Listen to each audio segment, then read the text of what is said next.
pessoal, tudo bem? Como é que vão? Espero que estejam bem, espero que estejam em casa. Eu estou aqui no meu cantinho, vocês aí no cantinho de vocês.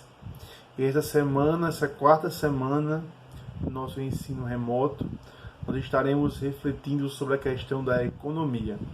A economia que é um fator muito importante, né? Algo muito abrangente. E hoje nós escolhemos trazer para vocês, dentro de uma sequência que nós estamos vendo, né, a economia a partir da segunda metade do século XX, especialmente a partir da ditadura militar. Um período histórico bem importante, né, e assim, bem controverso na história do Brasil.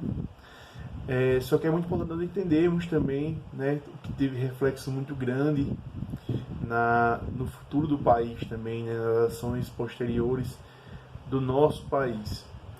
É importante pensarmos que ao longo da trajetória, por exemplo, do nosso presidente atual, Jair Messias Bolsonaro, ele inúmeras vezes ele vem citar a ditadura militar como o melhor período da história do país. E se formos pensar economicamente falando, nos números brutos, na sequidão, né, dos números secos, realmente não houve período de maior desenvolvimento econômico na história do Brasil, nem antes nem depois, do que a ditadura militar. Então a ditadura militar foi realmente um momento que marcou de um crescimento econômico muito grande. E isso é o fator que defende tanto o nosso presidente, que é defendido inúmeras vezes, como também o defensor da ditadura militar. Muito bem, gente, vamos lá. Nesse período, especialmente, pensamos que a ditadura militar aconteceu em 1964 a 1985. Entre 68 e 73, nós vamos ter um crescimento econômico brasileiro muito grande. O Brasil vai crescer 10%, chegando em crescer 14% do seu PIB. E isso é um crescimento muito grande, né? Muito grande. É a mesma velocidade da China, por exemplo. Então, só que esse crescimento econômico não vai ser refletido de um modo igualitário. Por quê? Porque ele vai se concentrar apenas nos pequenos grupos mais ricos. Vai aumentar, então, a grande desigualdade no Brasil.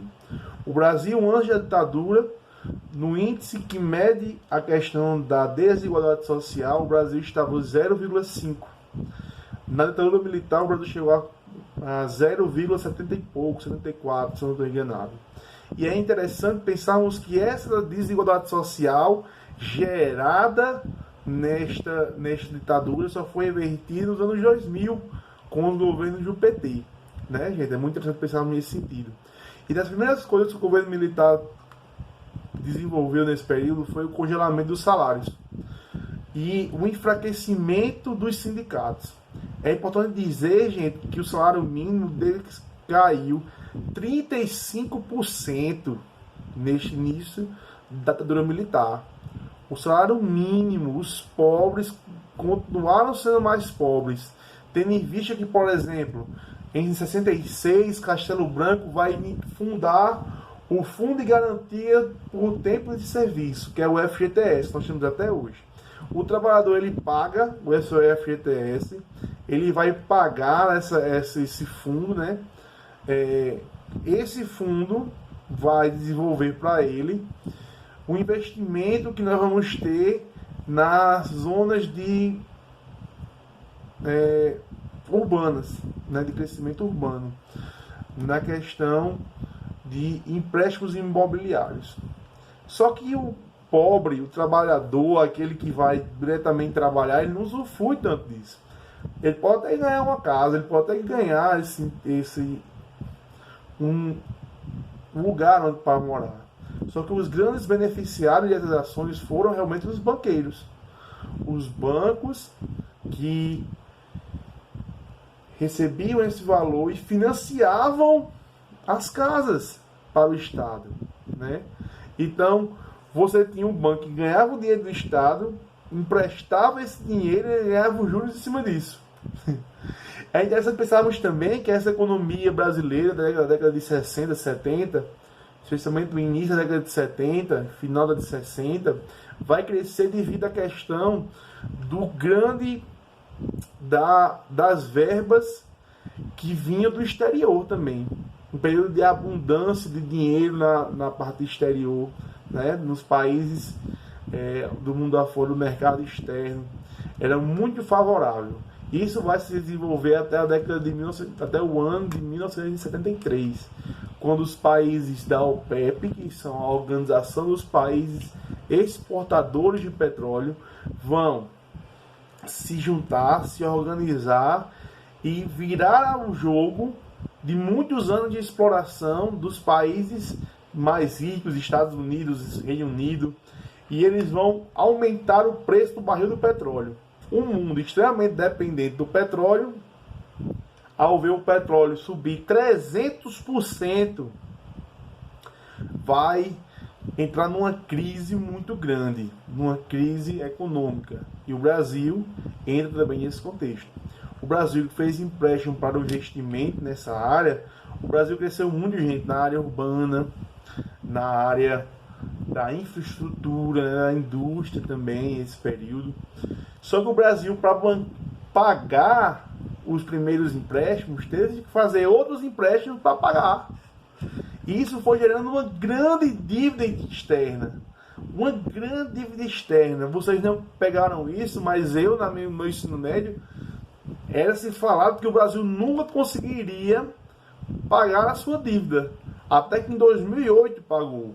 2008, o governo do presidente Luiz Inácio Lula da Silva. É importante dizer que nesse contexto aconteceu um apartheid urbano. Como assim apartheid urbano? Até em aspas, deixar no texto de vocês. Tendo em vista que, pelo crescimento industrial, né, econômico que gerou na década de 70, muitas pessoas que moravam no campo vão para a cidade, num movimento chamado êxodo rural. Então, gente, você morava no campo, nesse período nós vamos ter uma migração muito grande de nordestinos para a região sul, numa grande seca da década de 70, vão em busca de melhores condições de vida. Só que as pessoas do campo que vão para a cidade vão morar onde? No centro. Para as indústrias se desenvolverem, era preciso mão de obra qualificada. E quem vinha do campo tinha? Muitas vezes não. Então essas pessoas que iam para o campo iam para onde? Essas pessoas que moravam no campo e foram morar na cidade começaram a trabalhar onde? Na construção civil, nos serviços, certo, gente?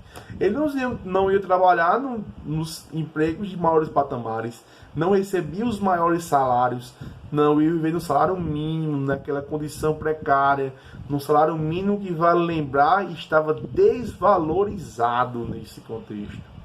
Certo, gente? Então as pessoas iam morar no centro, na zona de luxo? Não.